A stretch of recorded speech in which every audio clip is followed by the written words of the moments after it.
Pangdam 14 Hasanuddin Maijen TNI Bangun Nawoko menghadiri serah terima jabatan Panglima Komando Daerah Angkatan Udara II bertempat di Aula Makodau II, Kota Makassar.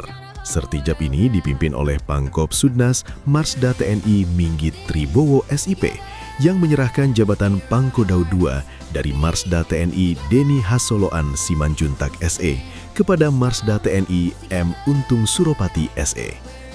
Kehadiran Maijen TNI Bangun Nawoko dalam kegiatan ini menunjukkan kuatnya sinergi dan soliditas antar matra TNI dalam menjaga stabilitas dan pertahanan nasional, khususnya di wilayah Indonesia Timur. Hal ini menjadi modal penting untuk meningkatkan profesionalisme dan kesiapsiagaan menghadapi berbagai tantangan ke depan.